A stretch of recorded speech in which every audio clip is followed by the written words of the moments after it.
Las noticias, protagonistas y tendencias del momento. César Miguel Rondón, en Conexión Radio. La voz que cuenta la historia mientras ocurre. Muy buenos días. Hoy tenemos 2 minutos de atraso. Será por el Halloween. La computadora se encaprichó, pues. Son las 9:04, no, 3 minutos. 4 minutos, son las 9:04 de la mañana y en este momento usted está sintonizando en Conexión Radio por Éxito 107.1 FM, la emisora del sur de Miami, territorio Éxitos. También nos puede usted escuchar en su teléfono celular por la aplicación Actualidad Media Group. Esta aplicación usted la puede descargar de manera gratuita en su teléfono celular. Y en éxito107.com, además de escucharnos, nos puede usted ver. Recibo el saludo de Saeda Bond desde Orlando, José de Villa desde Maracaibo, María Fernanda Mazzarelli en Buenos Aires, Alexa Gutiérrez está en Colombia, Henry Moreno en Atlanta, Gladys Melet desde Caracas. Apareció Gladys Melet, estaba de viaje supongo cuando ahora dice desde Caracas. Doña María Alicia Sifontes, muchísimas gracias por su consecuencia. Carlos Cuevas en Filadelfia, Gerardo Useche en Lima, Guillermo Lozada en Johns Creek, Georgia, Yoya en Toronto, María Isabel Vargas en Palmersville, Tennessee, Alfredo Eduardo González y Marianela en Toronto, Sibel Ríos en Tennessee, Chere Ramos, muy querida siempre en Caracas, María Alejandra Alfonso en Gainesville, Florida, Mimón y Ani están en Bogotá y le mandan un abrazo especial a Bárbara. Gracias a todos por reportar la sintonía de En Conexión Radio.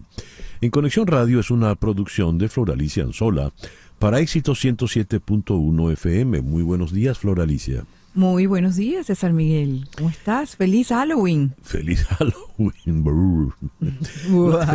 Laura Rodríguez está en la producción general. Muy buenos días, Laura. Muy buenos días y feliz Halloween también a todos. Aquí todo el mundo está vestido muy serio, aquí no hay nadie disfrazado. Hemos debido. Mariel Sofía Rodríguez en la producción informativa desde Madrid. Buenos días, Mariel Sofía. Saludos, muy buenos días para todos, feliz martes. Jesús Carreño está en la edición y montaje, Carlos Prato en los controles. Buenos días, Carlos. Buenos días. Y ante el micrófono, quien tiene el gusto de hablarle es César Miguel Rondón. Hoy es el día de San Alonso Rodríguez, San Ampliado Mártir, San Antonino de Milán, San Epimaco de Pelucio, San Froilán de Fosses, San Quintín de Vermán. Se nos fue el mes de octubre, solo le quedan 2 al año. Hoy 31 en el calendario astrológico, la luna continúa menguando en Géminis, que es la luna de la comunicación, la luna para difundir las ideas, la luna de todo aquel que quiera dirigirse a un público. Es buena luna para predicadores, comunicadores, es buena luna para publicistas, evidentemente, para anunciantes y para políticos, por supuesto, para líderes en general. Atención, es muy fácil que le engañen a usted con esta luna. Dice acá el calendario astrológico. Luna menguante en Géminis, Sol en Escorpio. En este día de brujas, en este día de Halloween, martes 31 de octubre. Halloween, la noche del 31 de octubre, se celebra en muchos lugares del mundo, conocida como Noche de Brujas o Noche de Difuntos. Se celebra así en Estados Unidos, el Reino Unido, Canadá, Irlanda. Es también el Día Mundial del Ahorro. Es el Día Mundial de las Ciudades.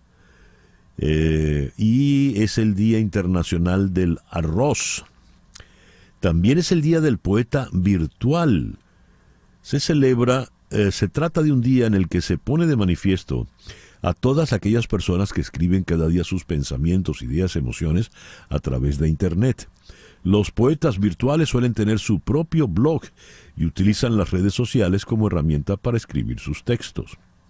En nuestra agenda para el día de hoy, vamos a comenzar en Toronto con el doctor Ángel Álvarez, doctor en Ciencias Políticas, para analizar lo que está aconteciendo políticamente en Venezuela luego de la decisión absurda, sin duda, del Tribunal Supremo de Justicia.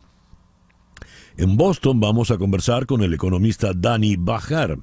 ¿Qué consecuencias a nivel económico trae para el consumidor el acuerdo al que han llegado el Sindicato de Trabajadores Automotrices United Auto Workers y la General Motors? En Caracas vamos a conversar con el psiquiatra Luis Madrid. Él es experto en el tema de adicciones.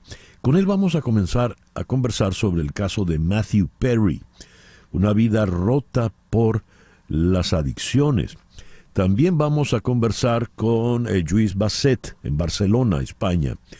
Él es editor del País de Madrid y ha escrito un artículo muy interesante a propósito de la crisis en el Medio Oriente. No es Hamás, es Netanyahu. Y el tema de Netanyahu empieza a recibir muchísimas críticas por el manejo, no solo de la crisis, sino el manejo político de Israel previo a el ataque de Gaza. La Serie Mundial está 2 juegos a ventaja a los Rangers sobre los Diamondbacks. Y el cuarto juego se va a hacer hoy. Eso, lo de la Serie Mundial, vamos a conversar allá en Phoenix con Mari Montes de El Extra Base. Nuestro foro de hoy se lo vamos a dedicar al Halloween. Los orígenes del Halloween. ¿Por qué se celebra esta fecha? ¿De qué se trata?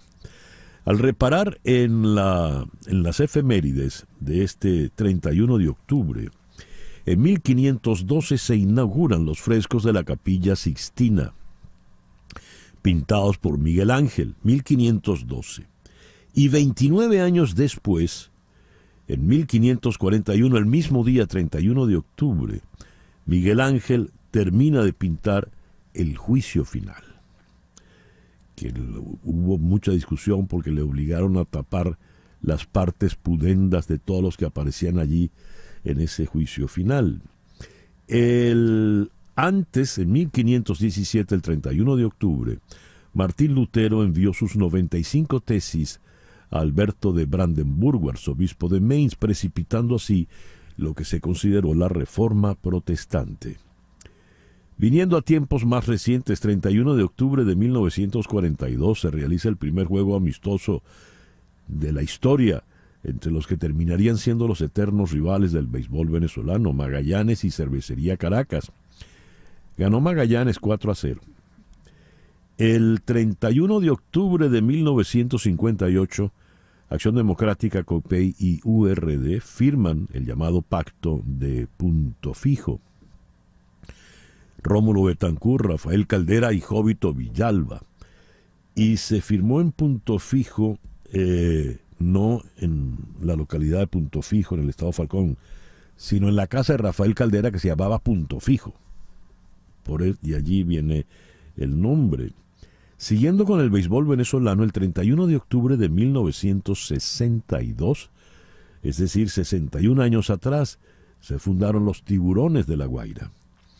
Hoy cumple 18 años Leonor de Borbón, princesa de Asturias, heredera del trono y futura reina de España. En el año 2020, el 31 de octubre, falleció Sean Connery, James Bond, a los 90 años. Y en el año, se me pasó acá, la muerte de Petkov, que también fue hace 5 años. Murió Teodoro Petkov de 86 años.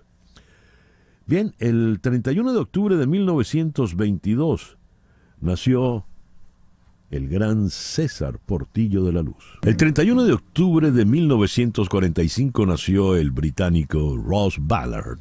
Y el 31 de octubre de 1949 es decir, está cumpliendo 74 años, nació Bob Siebenberger, de Supertramp. El editorial con César Miguel Rondón. La realidad no existe. Este fue uno de los tweets o de post en la nueva X que leí en el día de ayer a propósito de la decisión del Tribunal Supremo de Justicia con relación a las primarias del pasado 22 de octubre.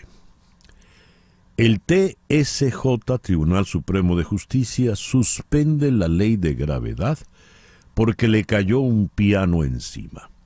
Fue otro de los ingeniosos tweets. ¿A qué aludía esto? El Tribunal Supremo de Justicia, actuando con la celeridad que corresponde pues a un can bien entrenado, procedió a atender la demanda del señor José Brito. ¿Quién es el señor José Brito? El señor José Brito fue militante del partido Primero Justicia. Y cuando el gobierno de Maduro interviene en los partidos, coopta algunos y crea versiones de los partidos, es decir, falsea los partidos, los roba, al señor Brito le queda el Primero Justicia oficialista. El señor Brito es diputado y se hace pasar, en tanto Primero Justicia, como un diputado opositor, pero no, él es una pieza, un peón en el tablero del régimen. Pues bien, este individuo presentó el pasado viernes una demanda contra el proceso de primarias, alegando que las cifras de votantes eran infladas, alegando esto, alegando lo otro.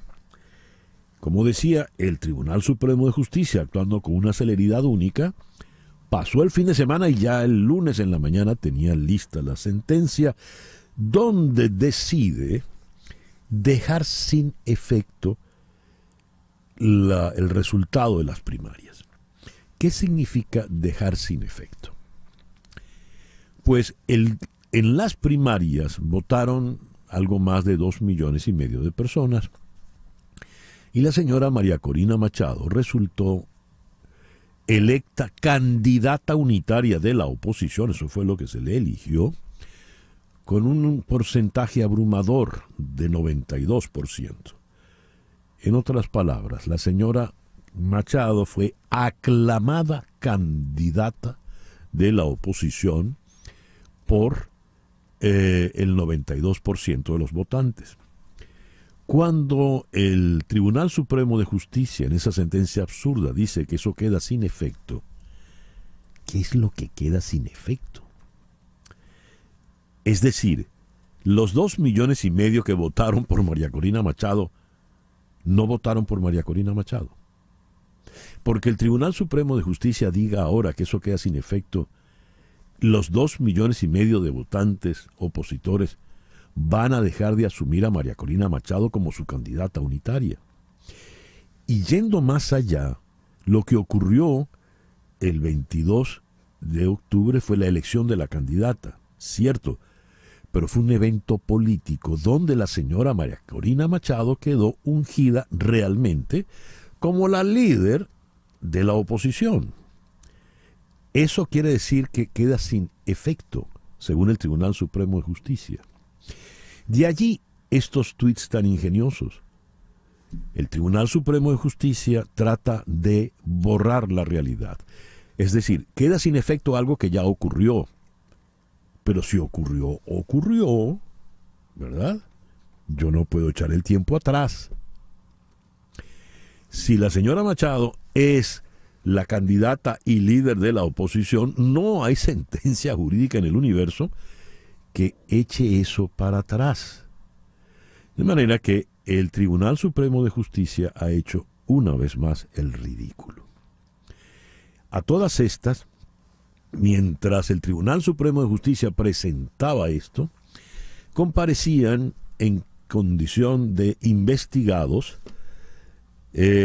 3 integrantes de la Comisión Nacional de Primarias, entre ellos su presidente Jesús María Casal y la doctora Mildred Camero. El abogado constitucionalista Juan Manuel Rafali, con quien pude conversar anoche en Conexión TV por TVB, me decía: esa condición de investigado no existe. O usted va invitado para declarar o es imputado. Investigado no existe, me decía. Y luego de una larga sesión fueron puestos en libertad. Aparentemente surgió un comunicado desde el Departamento de Estado llamando a capítulo al régimen. Todo esto, la comparecencia ante la Fiscalía General de la República, el disparate del Tribunal Supremo de Justicia, todo ello no son más que evidencias de desespero. La realidad no existe, pues porque sencillamente se le resbaló al régimen y ahora tratan de ver cómo la recuperan. Esto apenas está comenzando, ¿eh? Son las 9:21 de la mañana. Una pequeña pausa y ya regresamos con las noticias más importantes de este martes 31 de octubre en Conexión Radio por Éxito 107.1 FM. Una pausa y regresamos con César Miguel Rondón en Conexión Radio. César Miguel Rondón está en Conexión Radio por Éxito 107.1 FM. 9:23. El amigo Carlos Antonio Ramírez Galindo nos dice: feliz día de brujas, aquí iniciándolo con un temblor de 5.5. Él está en La Serena, Chile. Bueno, ojalá esté a buen resguardo, ¿eh? Hablemos de Canero Fadul. Contratar los servicios de un abogado de inmigración es un asunto serio porque establecerse en Estados Unidos requiere de trámites que debes realizar solo con abogados con mucha experiencia y conocimiento. Y ese es el caso de las abogadas de Canero Fadul Immigration. Ellas son especialistas en visas de inmigración laboral, familiar, humanitarias, entre tantas otras, y suman más de 55 años de experiencia, asesorando desde la solicitud de la visa hasta la obtención de la residencia y posterior ciudadanía. Si necesitas asesoría para inmigrar y establecerte en Estados Unidos, llama al 844-8MIGRAR, 844-8MIGRAR, que equivale a 844-8644727. Di que llamas de mi parte y la primera consulta será gratis. También puedes escribir a inmigraya@canerofadul.com. Canero Fadul Immigration, reputación, confiabilidad y efectividad. Son las 9:25 de la mañana. En este momento están juramentando. La princesa Leonor, la princesa de Asturias, está jurando la Constitución de España. Y están en un almuerzo donde el rey la está saludando como futura reina.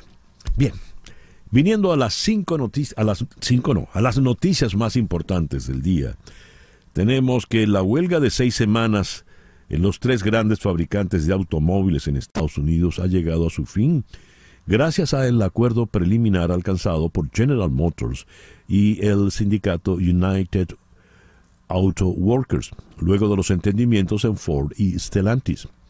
Según el comunicado del sindicato, General Motors aceptó, al igual que sus rivales, un alza del salario básico de 25% en los 4 años de duración del convenio colectivo. El presidente Joe Biden, quien en campaña para su reelección concurrió a una de las protestas organizadas por los trabajadores en demanda de mejoras salariales, saludó los acuerdos que calificó de históricos. Más de 45,000 trabajadores llegaron a estar en huelga como parte de una estrategia del sindicato que aumentó gradualmente el número de fábricas objeto de paros en busca de mejores condiciones salariales desde el pasado 15 de septiembre. El primer ministro israelí Benjamín Netanyahu rechazó enérgicamente los llamados a un alto al fuego, calificándolos de llamados para que Israel se rinda ante Hamás, para que se rinda al terrorismo. Y dijo a los periodistas que Israel estaba luchando contra los enemigos de la civilización misma. Israel anunció ayer que una soldado secuestrada por Hamás a principios de mes había sido rescatada de la franja de Gaza en una operación nocturna. Intensos enfrentamientos cuerpo a cuerpo se registran hoy martes entre fuerzas terrestres israelíes y milicianos de las brigadas de Al-Qassam, brazo armado del grupo islamista Hamás, en el norte de la franja de Gaza. El ejército israelí informó que en las últimas horas sus tropas atacaron unos 300 objetivos en la franja de Gaza, incluyendo complejos militares subterráneos del grupo islamista Hamás, que controla de facto el enclave. Por su parte, el ministro de Defensa de Israel anunció que entrará en la franja de Gaza un convoy de 80 camiones con ayuda humanitaria. Hoy los demócratas del Senado buscarán reforzar su posición en una audiencia titulada Una revisión de la solicitud suplementaria de seguridad nacional, donde se espera que el secretario de Estado, Anthony Blinken, y el secretario de Defensa, Lloyd Austin, expongan sus argumentos a favor de financiar totalmente el nuevo paquete de gastos. Se espera que su testimonio ante el Comité de Asignaciones del Senado sea fundamental para que éste, liderado por los demócratas, elabore y apruebe un proyecto de ley para responder a la solicitud de $105 mil millones de la administración que cubre ayuda a Ucrania e Israel, esfuerzos para contener a China y una seguridad fronteriza más estricta en Estados Unidos. El Congreso debe aprobar la solicitud suplementaria del presidente Biden con ayuda para Israel, Ucrania, el Pacífico Sur y ayuda humanitaria para Gaza, dijo el líder de la mayoría del Senado, Chuck Schumer, demócrata por Nueva York. El argentino Lionel Messi consiguió su 8º Balón de Oro al superar al francés Kylian Mbappé, al noruego Erling Haaland, un galardón que dedicó a Diego Armando Maradona. El futbolista del Inter de Miami se convierte en el primer ganador del premio creado en 1956 que no juega en Europa. Messi, de 36 años, se alzó con el premio gracias a su contribución a la victoria de Argentina en el Mundial de Qatar. La Corte Suprema de Venezuela, Tribunal Supremo de Justicia, suspendió los resultados de las primarias de la oposición del país, poniendo en peligro un acuerdo con Washington. Varios miembros principales de la Comisión Nacional de Primaria, citados por el Ministerio Público, estuvieron entre 6 y 8 horas rindiendo declaración. Según el acuerdo de Barbados, Estados Unidos aliviaría las sanciones a la asediada economía de Venezuela a cambio de una liberalización política y el compromiso de celebrar elecciones libres el próximo año. Los funcionarios estadounidenses advirtieron que Washington tomará medidas si Caracas no cumple con sus compromisos. Estamos al tanto de los informes del anuncio del tribunal. Instamos a Nicolás Maduro y sus representantes a cumplir los compromisos que asumieron al firmar el acuerdo de hoja de ruta política en Barbados. Las primarias de la oposición democrática del 22 de octubre fueron un hito importante en el progreso de Venezuela hacia una campaña presidencial libre, justa y competitiva en el 2024. Cita textual. La declaración del secretario de Estado del 18 de octubre articuló claramente los próximos pasos esperados hacia la restauración de la democracia en Venezuela. Estados Unidos y la comunidad internacional están siguiendo de cerca la implementación de la hoja de ruta electoral y el gobierno de Estados Unidos tomará medidas si Maduro y sus representantes no cumplen con sus compromisos bajo la hoja de ruta electoral. Fin de la cita. Al respecto, vamos a ahondar en el tema. Vamos a la ciudad de Toronto, donde está el doctor Ángel Álvarez, doctor en Ciencias Políticas. Ángel, muy buenos días. Gracias por atendernos en esta mañana. Buenos días, César. Buenos días, Flor Alicia. Espero que estén muy bien. Estamos bien. Así estamos. Con menos frío que en Toronto, seguramente. Seguramente. Un abrazo, Ángel. A ver, Ángel, en primer lugar, ¿cómo se puede calificar la decisión del Tribunal Supremo de Justicia en la mañana de ayer, dejando sin efecto lo que en efecto ocurrió. Y yo la califico como sorprendente, pero no porque no me la esperase, sino porque la esperaba antes. Es decir, me sorprendió que la tomaran ahorita y no antes.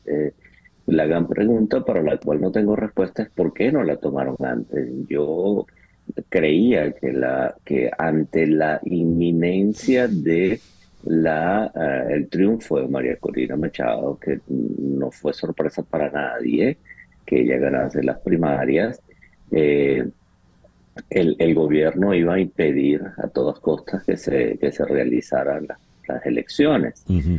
No lo hizo, y la gran pregunta es ¿por qué no lo hizo antes?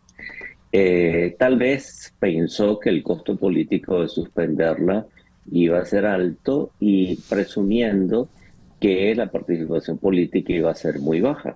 Uh-huh. Como sabemos, esas fueron unas primarias realizadas prácticamente en completo silencio comunicacional. Muy pocos medios de comunicación digital se atrevieron a hablar de ellas. Los medios de comunicación, digamos, estándar, no hicieron prácticamente ninguna alusión. Y la gran sorpresa fue la enorme cantidad de votantes que, además de eso, con un voluntariado gigantesco, en la que, digamos, he visto fotografías asombrosas, señoras con unas mesas de planchar que sirvieron como mesas de votación, la gente votando en plazas públicas, la gente votando en casas de familia. Eso yo creo que no lo esperaba el gobierno y que estaba esperando más bien que las elecciones no tuvieran ninguna trascendencia. Yo creo que las elecciones con esos resultados y con ese nivel de movilización mandan un mensaje interno e internacional que le preocupa al gobierno y por eso tal vez suspenden haciendo un muy mal cálculo, es decir, suspendieron no a tiempo. Si lo hubiesen prevenido, tal vez. Yo creo que igual las elecciones se hubiesen llevado a cabo. Yo creo que no le quedaba a la oposición ninguna otra opción salvo que realizar esas elecciones aún con una decisión en contra de la Corte, pero yo creo que es un grave error del gobierno esa decisión que está tomando. Un grave error, sin embargo, que yo creo que sopesa dos factores. Por un lado, evidentemente, las pequeñas señales de apertura que se dieron en el último acuerdo firmado en Barbados están en grave riesgo y muy probablemente la reversión de las sanciones se haga presente si el gobierno no honra sus compromisos. Pero por el otro lado, el gobierno tiene un claro mensaje de que no solamente es que puede perder las elecciones del 2024, sino que las puede perder nada más y nada menos que con María Corina Machado, que ha tenido una retórica hasta ahora, digamos, muy diferenciada de otros sectores de oposición, que hablan de pactos, acuerdos, transición pactada, etcétera. Es decir, un discurso que es mucho más radicalizado y que es mucho más amenazante, evidentemente, para los funcionarios en el gobierno en Venezuela. Mientras el TSJ actuaba con celeridad atendiendo la demanda del señor José Brito y publica esta sentencia que la definió magníficamente bien Francisco Monaldi en un tuit. Escribió: el TSJ suspende la ley de gravedad luego de que le cayó un piano encima. Paralelo, comparecen ante el Ministerio Público, la Fiscalía General de la República, Jesús María Casal, Mildred Camero y un tercer integrante de la Comisión Nacional de Primaria. Estuvieron allí por casi 8 horas y conociendo los procederes oscuros del régimen, más de uno decía, bueno, ¿será que no van a salir? ¿Será que los van a dejar allí? Corre la voz entonces de un documento del Departamento de Estado, que al parecer no ha estado muy al margen para nada de lo que ha ocurrido. Me gustaría tu opinión al respecto. Sí, bueno, hay muchos rumores, ciertamente, pero lo que sí es cierto es que yo creo que los Estados Unidos, que el gobierno de Biden, no puede estar al margen de lo que está sucediendo, porque ese acuerdo firmado en Barbados es muy importante para los Estados Unidos en dos dimensiones. Lo es económicamente, porque no es que el petróleo venezolano sea absolutamente indispensable para la economía venezolana, ni siquiera es tan importante o la mitad de lo importante que fue históricamente, pero lo es estratégicamente en un ambiente internacional que puede volverse cada vez más convulso como consecuencia de las dos guerras que están en proceso. Y efectivamente, pues tener petróleo allí a la mano es importante. Además de eso, que es una oportunidad para empresas internacionales, no solamente de los Estados Unidos, sino europeas y canadienses, para recuperar inversiones que se hicieron en el país en el pasado. De forma tal que yo creo que es una oportunidad de negocio que es importante para los Estados Unidos, aunque, insisto, no creo que sea vital para los intereses de los Estados Unidos tener ese acuerdo con Venezuela. Es conveniente, pero no es existencial. Pero al mismo tiempo, también está el tema de la promoción de la democracia en la región. Ciertamente no es tampoco la prioridad diplomática de los Estados Unidos en el mundo. Entonces Venezuela no es prioritaria ni en términos económicos, ni en financieros, ni en términos de promoción de la democracia a nivel mundial, pero es un tema de agenda que los Estados Unidos no puede descuidar. Entonces creo que sí puede haber una reacción de importancia en términos de vuelta a los acuerdos, a las sanciones que el acuerdo promete suspender y que ha suspendido temporalmente. Además de eso, digamos, de alguna manera, el retroceder en los acuerdos para los Estados Unidos en este momento es mucho más costoso que se lo hiciera dentro de un año, porque finalmente es poco lo que ha avanzado en términos de inversiones de empresas norteamericanas en Venezuela o en términos de restablecimiento de relaciones diplomáticas. Una última pregunta, Ángel. Pongamos este escenario. Se echa atrás todo lo que se logró en Barbados, incluidas sanciones y demás. Eso hace que entremos en un periodo ya de que apaguen la luz. Eso para algunos forzaría a Maduro a convertirse en la dupla Maduro-Cilia, a convertirse en Ortega Murillo. ¿Es eso factible? Es altamente probable. Yo creo que es uno de los escenarios más probables que hay por delante. Yo creo que el gobierno está en medio de una decisión sumamente difícil para ellos, y es la necesidad de reconocer el triunfo opositor y de tragar grueso, y pese a anuncios severos, no le quedaría más remedio que conversar, así fuese secretamente o tácitamente o indirectamente, con la nueva dirigencia opositora, que es lo que esas primarias eligieron. Eligieron no solamente una candidata, claro, eligieron un nuevo liderazgo opositor, y es con ese nuevo liderazgo que tendrían que sentarse, o por el contrario, cerrarse por completo, como lo hizo en su momento Cuba en los años 60 y como lo está haciendo Nicaragua en este momento.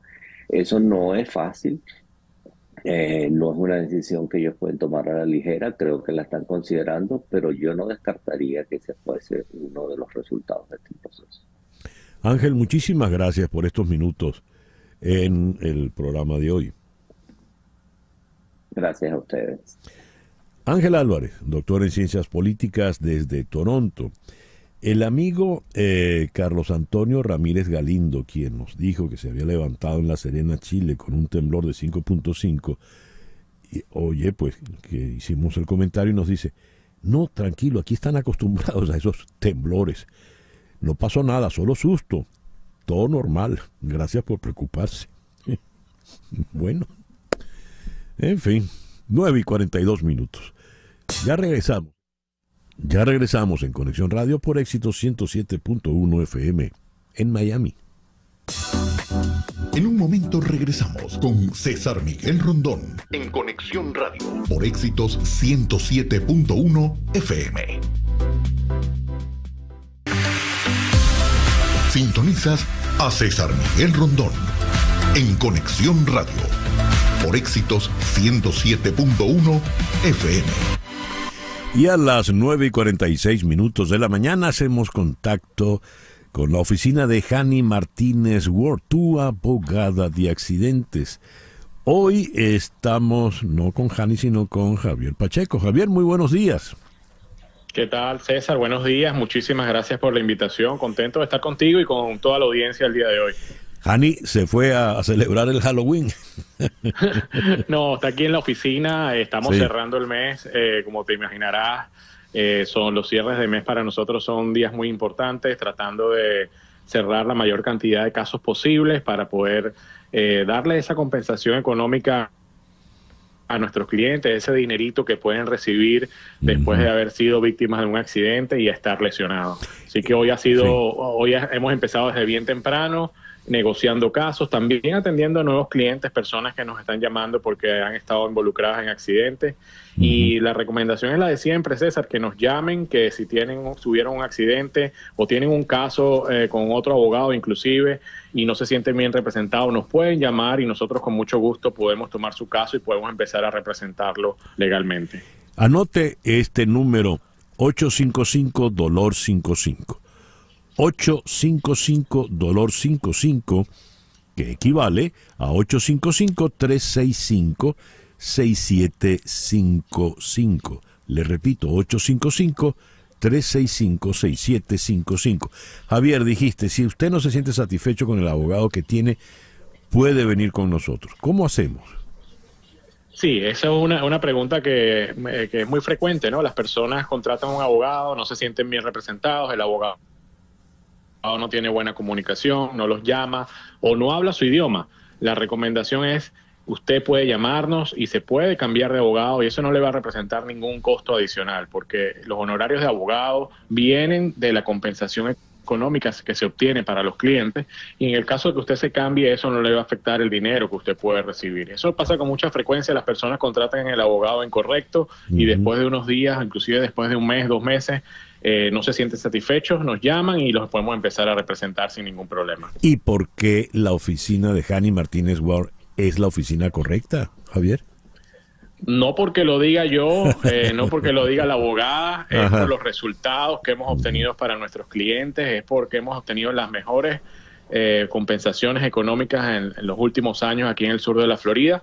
Y si quieren más información y escuchar y ver de clientes que hemos atendido, de propios clientes que han colocado sus reseñas en Google, puede entrar en Google, buscar la abogada Hani Martínez Ward, buscar The Ward Law Group y va a encontrar más de 3,500 reseñas de Google de 5 estrellas que hablan por sí solos. Eso es fundamental. Le repito el número de teléfono, 855-DOLOR55. 855-DOLOR55, que equivale a 855-365-6755. Javier, muchísimas gracias por atendernos y feliz Halloween. Gracias a ustedes. Feliz. Javier Pacheco, de la oficina de Hani Martínez Ward, tu abogada de accidentes. Leíamos entre las noticias más importantes del día el acuerdo en el que han llegado la United Auto Workers, el sindicato de trabajadores automotrices, con General Motors, más Ford y Stellantis. Aumentos salariales del 25% durante los próximos 4 años. ¿Ese acuerdo de qué manera va a impactar en la economía de Estados Unidos? ¿De qué manera le va a impactar a usted a la hora de buscar un automóvil nuevo? Vamos hasta la ciudad de Boston, donde en la línea telefónica de la Universidad de Brown está el economista Dani Bajar. Dani, muy buenos días, gracias por atendernos. Dani, no tengo a Dani. Ajá, ya te tengo. Gracias por atendernos, Dani. Un placer estar contigo. Saludos a ti y a tu audiencia, José Miguel. Dani, este acuerdo entre el sindicato y las automotrices, ¿de qué manera va a impactar en la economía general y en el bolsillo de alguien que quiera buscar un automóvil en particular? Sí, es una buena pregunta y lo podemos analizar de muchos puntos de vista, porque para mí también esto es una noticia que quizás es lateral, pero quizás está en el centro de esta tensión que tenemos entre seguir viviendo en globalización, y voy a explicar por qué, y la posibilidad de darles oportunidades a los trabajadores de cada país. Evidentemente, en primer grado, lo que está ocurriendo aquí es que los trabajadores van a recibir sueldos más altos. Creo que el acuerdo habla de 25% de incremento en los sueldos en los próximos 4 años, más otros incrementos a los pensionados, más otros beneficios, por ejemplo, que trabajadores temporales pasan a ser trabajadores permanentes de la nómina. Sí. Y eso obviamente tiene implicaciones en el costo de producción de los vehículos. O sea que estaríamos esperando que estas compañías van a tener que eventualmente aumentar los precios los precios de producción aumentan. Evidentemente estos precios de producción al final pasan a ser pagados por el consumidor, o sea, los precios de los carros van a ser más. Y viene en un momento que es realmente importante en la historia, porque viene en un momento donde las compañías de carros están compitiendo por un mercado nuevo, sí, que son los vehículos eléctricos. Y eso quizás, estos altos costos o mayores costos quizás pueden poner en una desventaja a las compañías americanas para tratar de capturar ese mercado. ¿Qué al consumidor qué le sugerirías tú? ¿Para qué debe prepararse? Bueno, a ver, o sea, digamos, yo creo que al final el consumidor en el mercado de carros es un mercado relativamente competitivo. Entonces quizás, o sea, el consumidor va a seguir haciendo lo que continúa haciendo, en mi opinión. El consumidor va a seguir buscando el carro, el auto que más le convenga sí, y que lo pueda comprar al menor precio. Entonces, o sea, el consumidor sabe, yo diría, sabe él o ella solo lo que deben hacer. O sea, creo que el problema más cae sobre los productores, ¿no? Sí. ¿Cómo van a hacer los productores para competir, para capturar a ese consumidor que ahorita va a tener que pagar un precio mayor si quiere carros americanos? Ya. Bueno, veremos qué giros toman de ahora en adelante, ¿no? Con qué novedades nos vienen. Correcto, y es parte un poco de esta tensión de la globalización, ¿no? Cómo las empresas siguen compitiendo globalmente cuando al mismo tiempo hay una presión, por lo menos en Estados Unidos, que no digo que es algo malo, sí, pero una presión de establecer las condiciones para que los trabajadores puedan, o sea, personas que trabajan tiempo completo, que trabajan duro, que tienen profesiones, etcétera, que puedan tener una calidad de vida que corresponde a un país como en el que viven. Así. Y bueno, tú habrás visto, por ejemplo, para terminar, que el presidente citó al acuerdo, porque digamos, hay bastante simpatía con el hecho de que los sindicatos también tienen un beneficio positivo para la economía. Esto, digamos, no necesariamente es mi opinión, pero es lo que mucha gente piensa, porque le provee a los trabajadores cierto poder también, y ese poder se traduce en mejores condiciones, en mejores sueldos, y que eso también apoya la economía como un todo, ¿no? Entonces, esta tensión creo que va a ser interesante verla en este caso en particular. Así es. Dani, muchísimas gracias por atendernos en esta mañana. A ti, un saludo. Muchas gracias. Dani Bajar, de la Universidad de Brown, desde la ciudad de Boston, economista. 9:55. Friends, ¿verdad? Uno escucha esos acordes y Friends. Y hemos puesto I'll Be There For You con The Rembrandts para entrar en nuestra próxima conversación. Matthew Perry, una vida rota por las adicciones. Cuando se publicaron sus memorias, Perry había ido a rehabilitación 15 veces y se había sometido a 14 cirugías relacionadas con su adicción. Una vez fue al hospital cuando le estalló el colon. Los médicos le dijeron a mi familia que tenía un 2% de posibilidades de vivir, escribió en sus memorias. ¿qué es una adicción? ¿Qué ocurre en un caso como este? En el caso de Matthew Perry. Vamos a Caracas. Allí, en la línea telefónica, está el médico psiquiatra Luis Madrid, quien es especializado, entre otras disciplinas, o entre otras afecciones, precisamente en el tema de las adicciones. Luis, muy buenos días. Muchísimas gracias por atendernos. Buenos días, César Miguel. No, más bien un honor para mí estar compartiendo este espacio contigo. Gracias. ¿Qué es una adicción? Fíjate, una adicción es una pulsión, una conducta que tiende a repetirse porque el individuo, de alguna manera, con la sustancia, la conducta o la relación, busca aliviar una tensión interna o un displacer, ¿no? Fíjate, normalmente la persona que tiene una adicción tiene una pulsión interna, un impulso, una necesidad incontrolable de consumir una sustancia, realizar una conducta o tener algún tipo de relación que lo hace adicto a esta situación. Y entonces la adicción se caracteriza por tres cosas. Uno, por la dependencia. La persona comienza a hacerse dependiente de esa situación. En segundo lugar, comienza a generar abstinencia o síntomas de abstinencia, que es decir, que una vez que no tiene la sustancia circulando en sangre, comienza a tener unos síntomas tan desagradables que solamente se alivian retomando o tomando nuevamente la sustancia o la situación. Y en tercer lugar, lo que llamamos tolerancia. Muchas adicciones se asocian a tolerancia, es decir, que en la medida que va pasando el tiempo, el individuo necesita subir la dosis de la sustancia o la situación para obtener el mismo resultado que había obtenido anteriormente.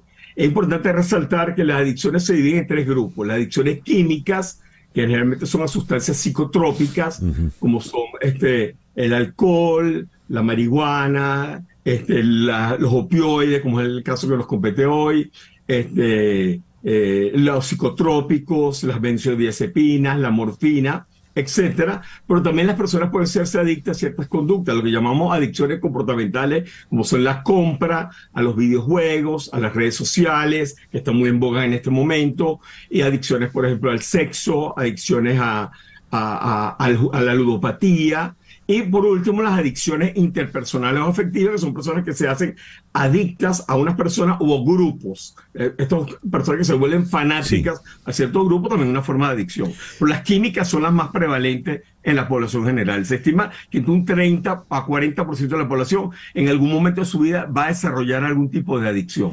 Leo lo siguiente. Durante 2 décadas, Perry, el actor de Friends, gastó $9 millones en su batalla contra la adicción al alcohol y las drogas. Además, sufrió más de una docena de cirugías que le salvaron la vida en su momento. Y realizó 15 viajes a rehabilitación y 6,000 visitas a Alcohólicos Anónimos. Durante un tiempo le salvaron la vida, pero caramba, cuando uno lee, invirtió $9 millones en 20 años y aún así no pudo con la adicción. Es que la adicción va a ganar siempre. No hay manera de vencerla. No, por supuesto que, bueno, estamos hablando de un caso muy particular. Obviamente se vuelve público, se vuelve noticia, porque estamos hablando de una celebridad, pero no, en este momento hay muchísimos tratamientos que son tratamientos además multimodales. El paciente debe ser abordado desde varios ángulos. Está la parte biológica, sobre todo cuando la persona tiene síntomas de abstinencia de tipo fisiológico, hay que utilizar algunos fármacos que bloquean, simulan la droga sin ser adictiva, simulan la droga de manera que la persona pueda tolerar un poco este proceso de la abstinencia, pero también recibir tratamiento psicoterapéutico individual, la terapia grupal, que es fundamental en los alcohólicos y en otros tipos de adicciones, y por supuesto la intervención familiar. La terapia cognitivo-conductual, la terapia gestáltica, que tienden a ayudar, pero también los programas de rehabilitación, donde hay centros donde el paciente puede ser hospitalizado o puede ser manejado ambulatoriamente. Pero en estos momentos, a la luz de la ciencia, hay técnicas y estrategias muy efectivas para abordar este tipo de pacientes que, si bien tienden a recaer con facilidad, cada vez hay tratamientos mucho más efectivos. ¿Ok? Bueno. Ahora, el caso de Perry, fíjate, el caso de Perry, de Matthew Perry, ocurrió con muchas celebridades, ¿no? Donde se combina el sexo masculino, el consumo de alcohol y drogas, la fama y la depresión, porque si bien también es sabido que Matthew Perry también sufrió una terrible depresión junto con él. Entonces, cuando tú combinas estos 4 elementos, sexo masculino, alcohol, drogas, con tratamiento psiquiátrico por la depresión y la fama, es una combinación bastante compleja donde muchos pacientes o muchas personas terminan precisamente. En los casos emblemáticos está Matthew Perry, por ejemplo, que está en el tapete, pero también está Robin Williams, está Heath Ledger, por ejemplo, Ernest Hemingway, un caso emblemático, Kurt Cobain, a estos últimos murieron por suicidio, y en caso de mujeres también célebres, como Marilyn Monroe y Amy Winehouse, por ejemplo, que también tenían adicciones y junto a esto también tenían problemas de depresión o problemas de ansiedad o de control de la ira. Entonces, esta combinación junto con la fama puede hacer que se complique. La fama, cuando se presenta depresión y se presenta adicción, tiende a ser mucho más complejo. Tratar una celebridad a veces es mucho más complejo porque el narcisismo, el ego y la necesidad de mantenerse bien frente a su público a veces complica mucho más el panorama y los estresa más, pues. Sí. Luis, muchísimas gracias por atendernos en la mañana de hoy. Creo que es una conversación muy, muy oportuna y necesaria la que hemos sostenido para un público interesado. Y, por cierto, para el tratamiento de abuso de sustancias y recomendaciones de tratamiento de salud mental, llame a la línea de ayuda de la Administración de Salud Mental y Abuso de Sustancias, SAMHSA, por sus siglas en inglés. El teléfono 1-800-662-4357, repito, 1-800-662-4357, presione 2 para que le atiendan en español. Luis, muchísimas gracias. Gracias a ti. Lo que sí quería cerrar con una idea de que tenemos que estar muy pendientes en este momento, César Miguel, con el uso de opioides que está tomando mucho terreno, particularmente con el fentanilo, que está haciendo estragos en la población. Muchos comienzan con opioides como Matthew Perry, opioides como morfina, oxicodona, y terminan consumiendo fentanilo, que son unas adicciones muy destructivas, muy fuertes y que realmente necesitan atención oportuna. Busque ayuda. Lo importante es buscar ayuda y que el resto de la población no subestimemos esto, no estigmaticemos al paciente pensando que es una sinvergüenzura, que es falta de voluntad o que no pone su parte. Esto es un trastorno mental que necesita tratamiento y que afortunadamente hay posibilidades de ayudar. Si el paciente no va solo, acompáñelo, llévelo para que reciba la ayuda adecuada. Gracias, Luis. Gracias. El doctor Luis Madrid, médico psiquiatra desde Caracas. 10:04, ya regresamos en Conexión Radio. Continuamos en breve con César Miguel Rondón en Conexión Radio por Éxitos 107.1 FM. Estamos en Conexión Radio con César Miguel Rondón. 10:06 de la mañana. ¿Buscas la mejor carne en vara del sur de la Florida? Pues tienes que ir entonces directamente a Nando Grill. En Nando Grill se respeta plenamente la tradición llanera, la tradición de los llanos colombo-venezolanos, donde la carne se cocina en vara a la leña de manera indirecta para que mantenga toda su jugosidad. Y esa carne en vara la acompañan en Nando Grill con yuca frita, yuca asada, papitas fritas, hallaquitas, arepas, cachapas, quesos, una variedad de quesos increíbles. Y hay un chicharrón que es sensacional, el chicharrón de pork belly. Uf. Además, por supuesto, chorizo, morcilla, pare usted de contar. Acérquese a cualquiera de las 3 sedes, Doral, Westchester y Homestead. Nando Grill, donde el sabor del llano se siente. Leo que el Samhain es la fiesta celta que está en el origen del Halloween. El Samhain era uno de los 4 festivales anuales que celebraban el inicio de las estaciones. Samhain tenía lugar a inicios de noviembre y era seguramente el más importante, puesto que celebraba el final de la época de cosecha, así como la bajada de los rebaños a los pastos invernales. Durante el Samhain se consideraba que la barrera que separaba el mundo humano del sobrenatural se difuminaba y los habitantes del uno o del otro podían mezclarse. Por una parte, en esos momentos del año los espíritus de los familiares difuntos regresaban al hogar, por lo que se les procuraba una buena acogida.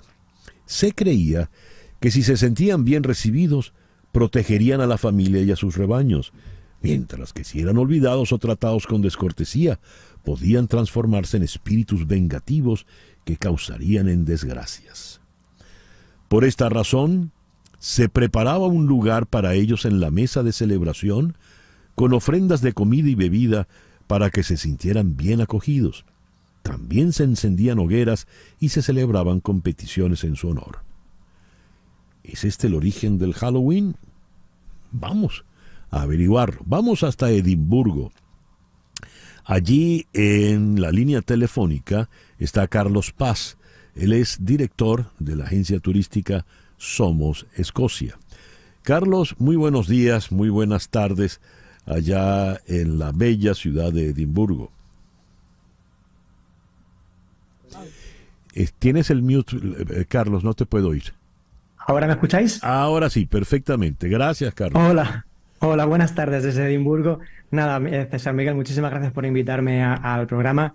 Y sí, aquí estoy en Edimburgo, en la capital de Escocia, y una de las cunas de ese Samhain, ¿no? Como has explicado también. Una tradición celta que al final con la religión se acabó cristianizando y se acabó convirtiendo en ese Halloween que conocemos a día de hoy. Aunque ha evolucionado bastante desde sus orígenes, más o menos ha evolucionado pues, hasta como el siglo XXI, ¿no?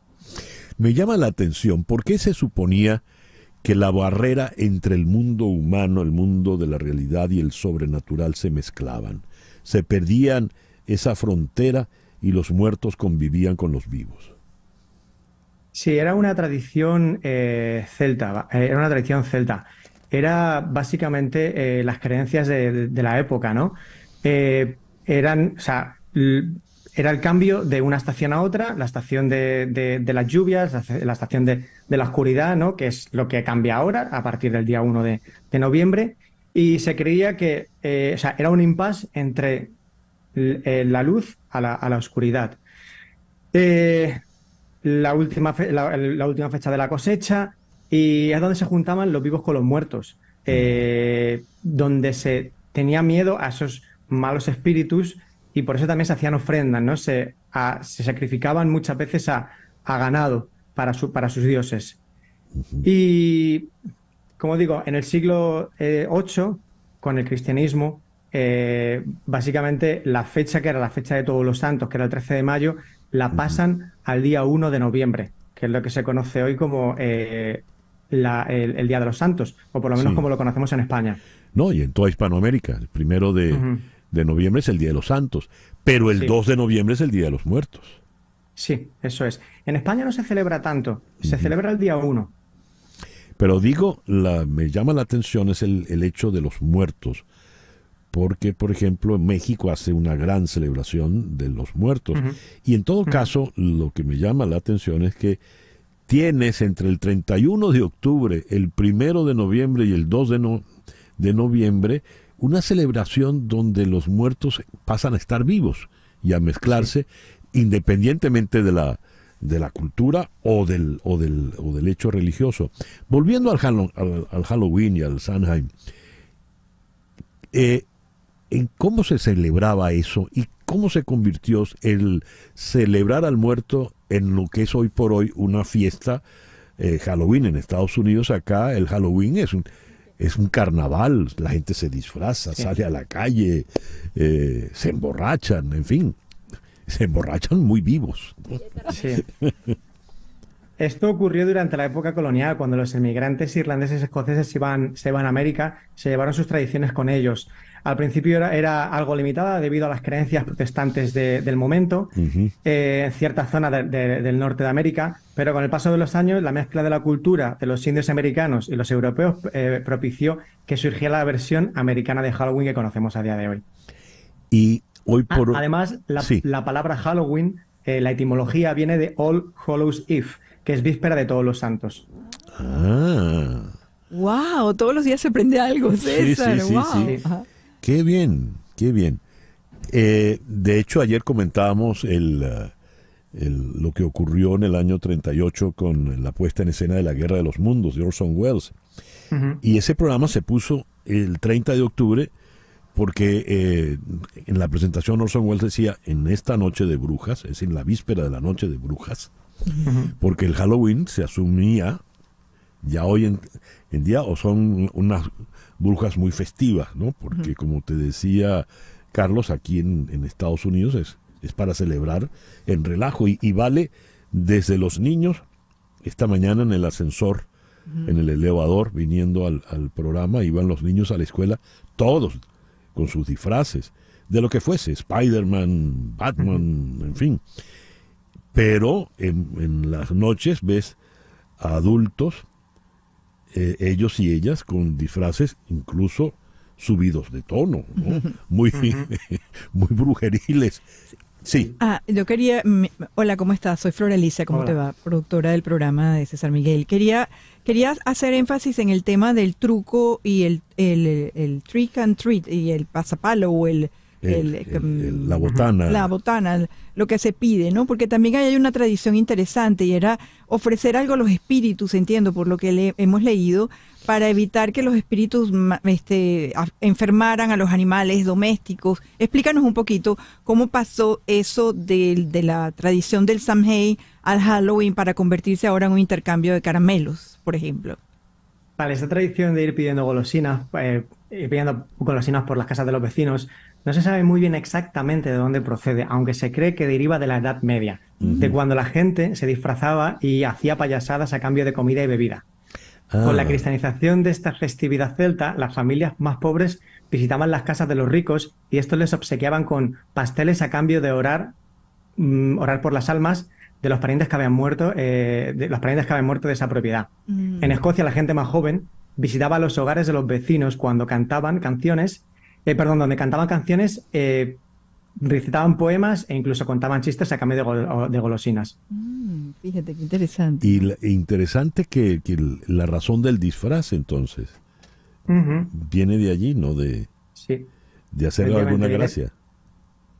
Lo del disfraz creo que viene de las antiguas tradiciones celtas, ¿no? Al final, en aquella época la gente también se disfrazaba en cierto modo para adorar a sus dioses. A día de hoy, en Edimburgo, estamos hablando de que Escocia es un país de tradiciones y costumbres, todos los años, el 31 de octubre, hay una pequeña procesión con gente disfrazada para adorar a los antiguos dioses. Es una tradición, es una celebración sin más, para que la gente vaya a ver lo que se creía que se hacía en aquella época, y pasean por toda la calle principal, que es la Royal Mile. Bellísima. Y acaban actualmente en Holyrood Park, que es detrás del palacio del palacio que hay en Edimburgo. Muy bien. Los escoceses son un pueblo muy, muy particular, ¿no? Sí. Siempre oí por allí el dicho que dice, un pueblo que haya inventado el golf y el whisky es un pueblo sabio, ¿no? Sí, lo es, sí. De hecho, el whisky le llaman, el concepto es el agua de la vida, ¿no? El agua de vida. Correcto. ¿Verdad? Muy bien. ¿Y qué se hace hoy en Edimburgo? Además de ese desfile que mencionaste, disfrazados para celebrar como a la antigua usanza. Pues quizá no haya cambiado, no sea muy diferente a lo que se hace en Estados Unidos. La gente se disfraza, sale, se emborracha. Quizá los niños, la gente más joven, no tiene tanto como tradición el ir puerta por puerta. Sé que se hace, pero no es como en Estados Unidos, en una medida muchísimo menor. Esta noche es una noche de que en cualquier sitio que vas a salir a tomar algo va a haber siempre algo alguna decoración de Halloween para que la gente vaya, para atraer a clientes, y todo el mundo se disfraza. Y como has dicho tú, incluso disfraces con demasiada poca ropa. Sobre todo aquí hace frío. Ahora mismo estamos a unos 5 grados, 5 o 6 grados. Dios, imagínate. Pero Edimburgo es una ciudad deliciosa, ¿no? Muy distinta a Glasgow, pero una ciudad deliciosa de verdad, y es la capital de Escocia. Bueno, ha sido un gustísimo. Sí, Carlos, muchas gracias por atendernos y darnos esta otra visión del Halloween. Nada, muchas gracias a ustedes por invitarme y nada, les deseo muchos éxitos. Gracias, igual por allá. Carlos Paz es director de una agencia de turismo allá en Edimburgo. Somos Escocia, una ciudad de verdad encantadora. ¿Qué ibas a decir, Flor Alicia? No, que bueno, quería dar buenas noticias, como porque hemos hablado de las drogas, estamos hablando del Halloween y tenía una noticia interesante de ciencia para compartir, y es que algunos niños sordos en China pueden oír después de un tratamiento genético. Es una información que se ha publicado en el día de hoy. Y ponen el caso de una niña, Gigi, que es uno de varios de los niños sordos que, según los científicos en China, son las primeras personas en recuperar su vía auditiva natural en una nueva y espectacular demostración de las posibilidades de la terapia génica. Recordemos que ya se ha utilizado esta terapia para tratar de volver a tener visión. Ahora se está utilizando para recuperar la audición. En menos de un mes, después de haber hecho el reemplazo a las células del oído interno con ADN de reemplazo, Gigi logra captar vibraciones que le han permitido transmitir sonido a su cerebro. Es increíble, el trabajo lo hizo el cirujano Yilai Xu, científico de la Universidad Fudan en Shanghai, quien ha dirigido el experimento en Estados Unidos y Europa. La terapia, como decía, ha logrado éxitos, incluida la restauración de la visión limitada a personas con causas genéticas de ceguera. Ahora, el estudio de Xu, en el que se han inscrito hasta 10 niños, pueden ser recordados como el primer avance de la terapia genética doméstica en China, así como la restauración más dramática de un sentido perdido lograda hasta ahora. Qué interesante, qué buena noticia, de verdad. Qué bien. Gracias, Flor Alicia. Son las 10:21 de la mañana, una pequeña pausa y ya regresamos en Conexión Radio por Éxito 107.1 FM en Miami. En un momento regresamos con César Miguel Rondón en Conexión Radio por Éxitos 107.1 FM. Sintonizas a César Miguel Rondón en Conexión Radio por Éxitos 107.1 FM. 10:24 de la mañana. Prepárate para manejar la tendencia en Southdale Kia. Experimenta el futuro con nuestros espectaculares autos eléctricos, el EV6 y el EV9. Y ahora noticias emocionantes. Por tiempo limitado, hasta el 30 de noviembre, cuando compres 3 llantas, recibirás la cuarta por solo $1. No te lo pierdas. Southdale Kia es tu puerta de entrada al futuro. Ven y únete a manejar la tendencia juntos.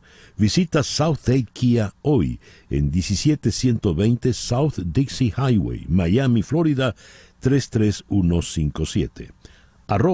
@Southdale Kia. Leo esta encuesta que publica El País de Madrid. La publica Antonio Pita. El 56% de la población en Israel cree que Netanyahu debería dimitir tras el fin de la ofensiva en Gaza, incluido el 28% de los que votaron por los partidos de la coalición gobernante en noviembre pasado, según una encuesta publicada por el Centro de Diálogo 5 días después del ataque.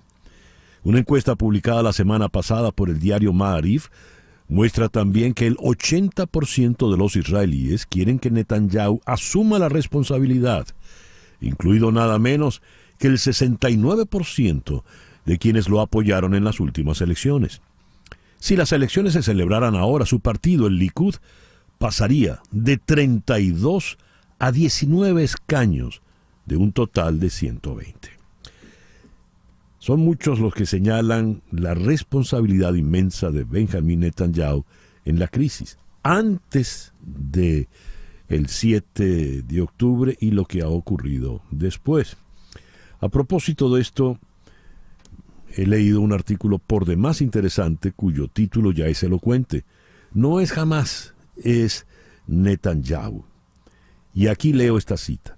La cadena de errores colosales que permitieron la repugnante matanza perpetrada por Hamás en territorio israelí y la respuesta desproporcionada y probablemente ilegal bajo el derecho humanitario internacional posterior no se debe a fallos de los mandos de los servicios de inteligencia ni de las fuerzas de defensa de Israel, como aseguró vergonzosamente en un mensaje el primer ministro de Israel, Benjamín Netanyahu, sino precisamente a las decisiones políticas, las suyas, que permitieron el ataque terrorista y la respuesta militar que le ha seguido. En Israel las Fuerzas Armadas se hallan a las órdenes del poder civil y ha sido el máximo poder civil en manos de Netanyahu los últimos 14 años. El autor de este artículo es Lluís Bassets, comentarista político del diario El País. Vamos hasta Barcelona, al otro lado del Atlántico, para conversar con él.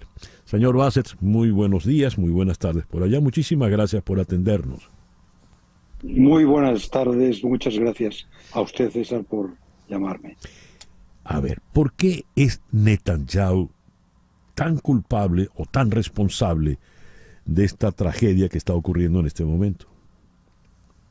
Bien, yo creo que creer que los atentados y la entrada salvaje de centenares de terroristas en Israel se debió a un fallo de seguridad momentáneo es hacer un análisis muy superficial.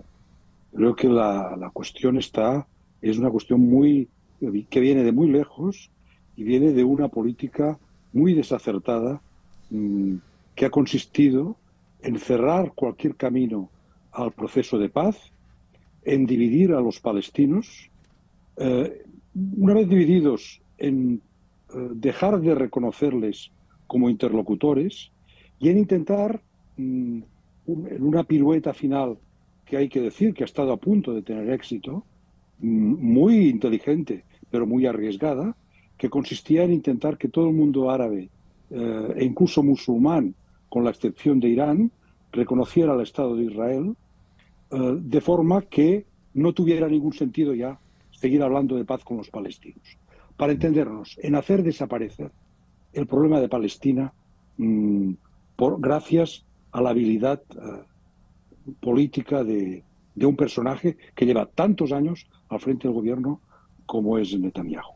Bueno, yo creo que esta es la causa de fondo. La causa de fondo es que en Palestina y en Israel hay un problema, y hay un problema que hay que resolverlo. Es un problema político, es un problema que hay que resolverlo por los medios políticos, que es el diálogo, la negociación, la diplomacia. Por supuesto, no digo que no se deban perseguir los delitos, y sobre todo los delitos más horrorosos, pero lo que es el problema político hay que abordarlo, no hay que evitarlo, y este problema es conseguir la paz. Y a partir de la paz, yo creo que se puede hacer muchas cosas. Le leo, señor Bassets, el último error de la cadena de errores de Netanyahu es su respuesta despiadada, guiada por la popularidad de los sentimientos de venganza y no por el objetivo político claro y alcanzable que debe presidir cualquier declaración de guerra. Que jamás desaparezca de la tierra es un propósito que se entiende, pero de difícil cumplimiento. ¿Cómo hacer entonces para que algo parecido a la paz pueda prevalecer en la región? Bien, a ver, yo creo que las guerras, hay que entender que las guerras, si tienen algún sentido, que normalmente tienen poco sentido, pero si tienen algún sentido es para obtener un objetivo. Un objetivo que normalmente es político. Entonces, bueno, hacer desaparecer a Hamas, que es una rama de los hermanos musulmanes, implantadísima ya no tan solo entre los palestinos, sino en todo el mundo musulmán, bueno, se me antoja como un proyecto delirante. Lo que debe conseguir Israel, lo que tiene la obligación de conseguir el gobierno de Israel, es que Gaza no sea una base de ataque terrorista contra su territorio. Esto sí es un objetivo alcanzable. Y es un objetivo que probablemente necesita algunos medios militares importantes, pero no son suficientes los medios militares para conseguirlo, sino que se necesitan otros medios. Que esto es lo que yo creo que el tema en el que no ha querido entrar nunca Netanyahu, que ha confiado siempre en someter a los palestinos a través de la fuerza y en desechar, menospreciar o como máximo marginar, darle poca importancia a los instrumentos de verdad serios para obtener la paz, que es la política. Fíjese usted, leí tiempo atrás una frase que me llamó la atención. El dilema, el drama político del señor Netanyahu es que él está a la izquierda de su gabinete, dando a entender pues que son personajes de extremísima derecha con los que tiene que gobernar. Y respecto a esto, usted escribe en su artículo: el segundo error de Netanyahu, aunque asociado a la inteligencia, también es político. Netanyahu se ha dedicado a Cisjordania y Jerusalén para satisfacer los instintos depredadores y expansionistas de los colonos y de los ultraortodoxos que le garantizan la mayoría de gobierno y le sitúan lejos del alcance de los tribunales que quieren juzgarle por corrupción. Aquí entramos en un terreno pantanoso realmente. ¿Podría usted explicarnos la idea, por favor, señor Bassett? Bien, es que yo creo que Netanyahu es un político puro, un político, hay que decir, que tiene grandes cualidades personales. Y lo que él quiere es mantenerse en el poder. El problema es que hay políticos que para mantenerse en el poder son capaces de vender su alma al diablo. Y Netanyahu no ha vendido su alma a un diablo, lo ha vendido a dos diablos, a los ultraortodoxos religiosos que quieren derribar prácticamente el tercer lugar sagrado del Islam para reconstruir el templo de Salomón, y son los que van incumpliendo además los acuerdos internacionales incluso. Son los que van a la explanada de las mezquitas a rezar los días en que no pueden ir. Y luego los colonos que pretenden que Cisjordania no existe, que no está bajo jurisdicción de la autoridad palestina, sino que son las bíblicas Samaria y Judea, y que tienen todo el derecho a ocuparlas, y independientemente de lo que digan incluso las escrituras de propiedad de los palestinos, que en algunos casos viven allí desde hace 800 años. Este es el problema. Entonces Netanyahu, como necesitaba estos votos para poder hacer gobierno, bueno, pues metió en su gobierno a dos ministros que son dos auténticos provocadores de extrema derecha, con ideas racistas, xenófobas. Yo diría que desde el punto de vista ideológico, no entro en cuestiones de comisión de delitos porque no es un territorio en el que yo deba ni pueda entrar, pero desde el punto de vista ideológico no tienen una gran diferencia con las ideas también totalitarias del islamismo de Hamás. Este es el problema. Entonces, claro, si alguien mete en el gobierno a unos ministros que están en contra de la paz, que quieren expulsar a los palestinos de su casa, de lo que ha sido su país toda la vida, pues claro, vamos en dirección opuesta.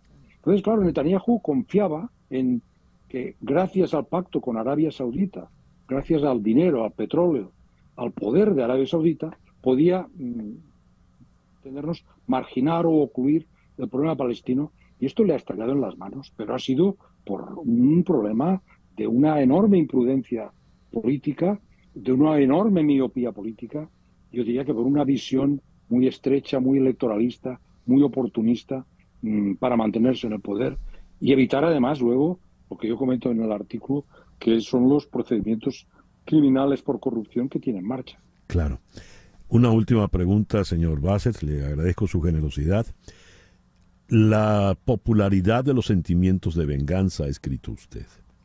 El odio en estos momentos es la principal gasolina, por lo visto, de lado y lado. Cuando tenemos al odio como gasolina, pareciera que es muy difícil apagar ese fuego. ¿Cuál puede ser? Sí, fíjese usted. Sí. Perdón, diga. No, la pregunta es, ¿cómo se va a resolver esto? Yo no sé cómo va a resolverse, pero quería hacerle notar que la agresión que sufrieron los ciudadanos israelíes en los kibbutz fue de una perversidad enorme. Total. Porque fíjense que no fueron a atacar a los colonos que ocupan tierras ilegalmente, sino que fueron a atacar precisamente a la población más proclive a la paz y al diálogo con los palestinos. Hay un caso que se ha hecho célebre de un árabe israelí que es un paramédic, un enfermero, sí, que estaba en el festival donde hubo centenares de sí, muertos. Y este chico murió atendiendo a los heridos. Y este chico se quedó porque habla árabe. Quiero decir que, por tanto, la monstruosidad del ataque es enorme. La herida que han infligido en la sociedad israelí y que ha provocado una radicalización y una especie de enervación de los sentimientos de venganza es enorme. Sí. Esto es así, es cierto. Lo que pasa es que yo creo que hay que ayudar, sobre todo a lo que era antes el campo de la paz, a los israelíes, que son muchos, partidarios de resolver el problema. Yo soy un lector diario del diario Haaretz, por ejemplo, y ahí en Haaretz las ideas están muy claras. Hay una parte de Israel que sabe que debe alcanzar la paz. Creo que es a esa gente a quien hay que echarles una mano y apoyarles en su esfuerzo por intentar, ante todo, conseguir la tregua. Yo estoy absolutamente a favor de la tregua. Creo que seguir esta invasión es un disparate enorme que daña, por supuesto, a las víctimas que está ocasionando la invasión, pone en peligro a los rehenes, pone en un serio peligro a los rehenes y va a producir unos efectos de retroceso, para entendernos, en la sociedad israelí también terribles. Va a prolongar este conflicto durante muchos años, ¿no? Sí. Pues yo creo que en esto hay que ser muy persistente, en un mensaje de paz y de reconciliación. Señor Bassett, muchísimas gracias por estos minutos en el programa de hoy. Muchas gracias a usted, encantado. Gracias. Lluís Bassett, comentarista político del diario El País, ha sido corresponsal del País en París y Bruselas, fue director adjunto del periódico y tiene una amplia obra en libros publicada. 10:39, vamos a pasar la página, vamos a otros asuntos. ¿Cuáles son los pasos claves, algunas estrategias para fiscalmente eficientes para preservar el patrimonio y la planificación patrimonial en un plan financiero? Obviamente esta pregunta solo la va a responder don Mauro Guerra. Mauro, muy buenos días, gracias por atendernos. Muy buenos días, César Miguel. Encantado de estar aquí contigo. Tú eres una persona tan versátil en ese conocimiento y traes tanta gente que tiene tanto conocimiento que es un placer estar por acá contigo. Así que muchas gracias. A ver, ¿qué cosas se pueden hacer? ¿Cuál es la pregunta más directa? A ver si yo te la respondo. ¿Cuáles son las estrategias o cuáles instrumentos? ¿Cuál es tu pregunta? Quiero que me rinda el dinero dentro de un plan financiero, preservando patrimonio, básicamente. Sí, señor. Porque vivimos en un país donde los impuestos, pues ya los conocemos, ¿no? El IRS es como un monstruo de esos que te absorbe, que van devorando, y te come, ¿no? Sí. y que te come y que está ahí y que no te va a quitar la mano ni la cabeza ni los ojos de encima. Así es. Aquí hay una cosa que es segura: la muerte y los taxes. Eso es bien seguro. Óigame, pero es que nosotros los hispanos, ¿ustedes creen, amigos oyentes, que ustedes me van a creer esto porque usted es hispano? Usted según su cabeza le da la vuelta, ¿cierto? Pues mire, le voy a decir de corazón, usted está bastante equivocado si piensa que le da la vuelta a la IRS. No se puede. Usted puede hacer algunas deducciones de gastos. Yo le puedo enseñar algunos trucos. Mire, por ejemplo, utilizar las deducciones de las hipotecas. Usted minimiza los impuestos quitando las hipotecas. Usted puede tener, por ejemplo, un plan de retiro AIRA, Individual Retirement Account, que nosotros los hispanos usualmente no conocemos. Los que trabajan en compañías, que tienen un 401k, sí lo conocen y dicen, yo tengo un plan de retiro, voy a hacer una conversión a una cuenta tax-free. Eso se llama convertir a un Roth. Discúlpeme que les hablo un poquito más técnico, pero usted tiene que utilizar procesos para hacer conversiones en sus planes de retiro para evitar los impuestos hacia el futuro. Tercero, buscar estrategias que les sirvan para poder tener ingresos. Una cosa, mire, la gente siempre me dice, no, pero es que yo quiero la plata hoy. Le digo, escucha. Por favor, piensa lo más importante de tu vida, el ingreso que necesitas es más poderoso que el dinero que tengas el día de hoy. Si tú tienes $1 millón guardado debajo del colchón, no te produce nada. Hoy en día un money market le está produciendo a uno el 5%. Mucha gente trabaja por la izquierda, se gana su dinero, lo guarda, pero no hace nada con él. Entonces hay que buscar la manera de hacer las cosas correctamente. Se abre una cuenta de money market por lo menos y usted se gana un 5%. Mire, compras de propiedades, se llama 1031 exchange. Usted cambia simplemente una propiedad, vende la propiedad y no le paga impuestos al gobierno, utiliza una forma llamada 1031, pasa las ganancias que tiene de su propiedad, las pasa a otra propiedad. Esto está disponible todavía. No pagar impuestos en cuentas de corporaciones. Mire esto. Usted coge la platica de la corporación suya, usted tiene un pequeño negocio, usted dice, yo necesito guardar dinero. Sí. Abre un plan de retiro, escuche esta, abre un plan de retiro, vamos a suponer que guardó 10 o 20 mil pesitos en un año. Entonces usted dice, ¿sabe qué? Le voy a quitar estos ingresos a la compañía. Vamos a decir que se ganó 100 mil. Entonces le quita 20 que guardó, se los quita a la compañía, entonces ahora no tiene que declarar impuestos en 100 sino en 80. Entonces esos 20 ya los guardó, ¿cierto? Bien, ahora ¿qué hace con esos 20? Esos 20 los lleva a un plan de retiro personal, es decir, los pasa a un IRA o una cuenta de retiro personal y escuchen, toma la deducción, le quita los $20,000 a sus taxes también. Entonces tiene una deducción de la compañía de 20 y tiene una deducción personal de otros 20. De una manera u otra se ahorró $40,000, 20 que le quitó la compañía y 20 que se los cogió personal. Señores, las herramientas están ahí, legalmente, usted lo puede hacer, están al frente suyo. Crear cuentas tax free existen también, pero usted no tiene ese conocimiento. Entonces, ¿qué es lo que hacemos acá?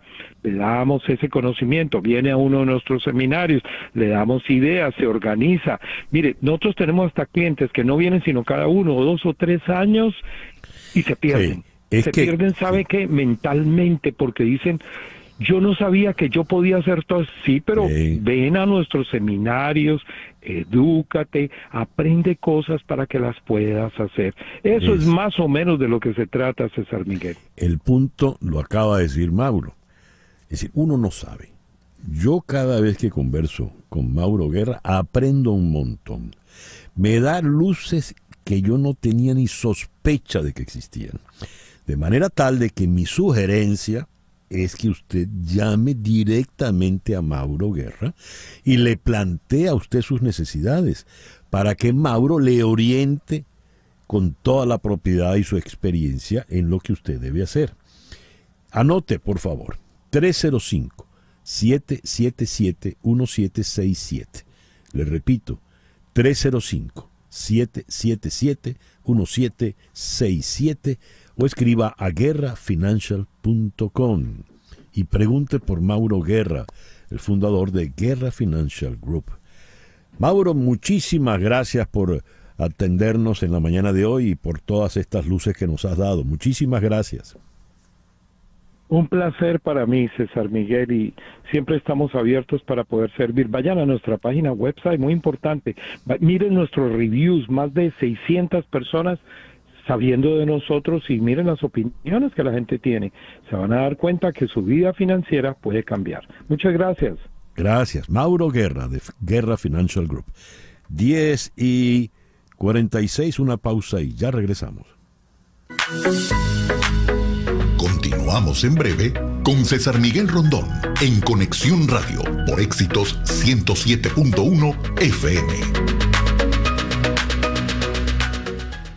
Y el final del camino puede estar cerca para los Diamondbacks de Arizona. En este momento los Rangers están por encima 2-1 y hoy vamos para el cuarto juego. Vamos hasta la ciudad de Phoenix, el ave Phoenix, Arizona, donde está nada menos que Mari Montes, la dama del béisbol. Mari, muy buenos días. Hola César, muy buenos días y buenos días a todos desde aquí, desde Phoenix, luego de vivir el juego de ayer. Yo sé que mucha gente piensa o siente que es una serie que no tiene tanto atractivo por los dos equipos, pero han sido juegos muy, muy interesantes. El de ayer, marcado por la eficiencia del picheo de Texas, sobre todo después de la salida, después del tercer episodio, por rigidez en la espalda de Max Scherzer, algo que obviamente Bochy ni nadie estaba esperando que ocurriera. Sí. Llamó a John Gray y John Gray estuvo impecable maniatando a los bateadores de los D-backs en su casa, con 48,000 personas metiendo un ruido que casi parecían de Filadelfia. ¿Y qué puede ocurrir en lo que va de serie? Porque has dicho algo cierto. Si hubiese repetido la serie del año pasado, Astros, Phillies, pues estamos hablando de equipos ya que tienen su abolengo, ¿no? Pero aquí estamos, por ejemplo, hablando de debutantes. Rangers, los vigilantes, los Rangers son debutantes. Sin embargo, ellos, no han ganado ninguna serie, no han ganado serie mundial. Yo creo que tienen un equipo para soñar con eso, César, además de que es toda una toletería, no solamente Adolis García, que salió ayer lesionado. No especificaron qué tiene, ojalá no sea lo oblicuo, pero en el último swing quedó aporreado del costado izquierdo y de inmediato salió el juego. Eso es un bate que obviamente ha decidido juegos, uno de los mejores bateadores de postemporada. Luego tienes del lado de los D-backs un equipo que tenía 21 años sin estar en Serie Mundial, la vez que estuvieron en el año 2000, que le ganaron a los Yankees, con Randy Johnson y Kurt Schilling encabezando la rotación, etcétera. Recordamos aquel equipo. Pero ciertamente, como dices, son prácticamente dos equipos que no estamos acostumbrados a ver en esta instancia, y se están luciendo. Yo creo que el manager Lobulo nos ha sorprendido a todos con la pelota, yo digo que mixta. Mixta, ¿por qué? Porque se apoya en la analítica como todos los managers de ahora, pero también en sus instintos y en el old fashion. Antes de ayer tocó 3 veces la bola. Como nos gustan a los viejos aficionados, nos gustan son los que funcionan por la piel, ¿no? Por lo que le está diciendo el instinto, ¿no? Y eso de mandar a tocar 3 veces, bueno, se las trae, ¿no? ¿Qué nos dices de los venezolanos? Nada más en el tercer inning, César, y en el tercer inning, y le funcionó. Sí. ¿Qué nos dices de los venezolanos, Mari? Mira, de los venezolanos, Martín Pérez, lamentablemente, él fue pasado de la rotación de abridores al bullpen y no le fue bien en ese juego en Arlington, que le cayeron a palos, le hicieron 4 carreras limpias. Producto de esos detalles que cambian el juego por una mala decisión arbitral. Un hombre que estaba ponchado quedó vivo porque le cantaron una bola que era strike, y luego te da un batazo y el pitcher queda un poco descompuesto. Eso por el lado de Martín no ha tenido tanta suerte. Por el lado de los D-backs hemos visto a Gabriel Moreno brillante. Sí, ¿verdad? Brillante detrás del plato, es un receptor de verdad sorprendente, lo joven que es y la sabiduría que tiene, todo el béisbol que tiene ese niño en su cabeza. Súper elogiado por los pitchers y también por el manager y por los técnicos, por la prensa. Además, con un bate muy respetable. Él puede ganar el Guante de Oro como receptor, pero también tiene esa cualidad que lo tiene de tercero en la alineación del manager Lobulo. Ayer lo que pasa es que no bateó, no tuvieron tanta suerte, batearon hits, pero no fueron oportunos. Me parece que está muy bien. Luego tenemos como un catcher backup a José Herrera, que si bien no ha estado viendo acción, nos contaban ellos dos que tienen una muy buena relación, es como una especie de scout en el banco que está viendo detalles, y cuando Gabriel está con él, le explica, le dice, le da datos, y de verdad que es muy interesante la relación que tienen ellos dos. ¿Qué edad tiene Gabriel? 23. Uf, Dios mío. Dios mío, ahora es cuando. Mari, gracias. Bueno, ¿Ah? Que te iba a decir que Merrill Kelly, el pitcher que maniató a Arlington, a Texas, allá en Arlington, dijo que él espera tener 50 años, que dentro de unos añitos apenas, creo que 10 o 15, para ver la carrera de Gabriel Moreno, que él dice que va a ser uno de los mejores catchers de este momento y del futuro. Ojalá sea así. Ojalá. Mari, muchas gracias. Esta noche vemos pues el cuarto juego de la Serie Mundial. Así es. Feliz día. Feliz día para ti. Mari Montes de El Extra Base, 10:55. En Conexión Radio fue una producción de Floralicia Anzola para Éxito 107.1 FM, con Laura Rodríguez en la producción general, Mariel Sofía Rodríguez en la producción informativa, Jesús Carreño en la edición y montaje, Carlos Prato en los controles, y ante el micrófono, quien tuvo el gusto de hablarles, César Miguel Rondón.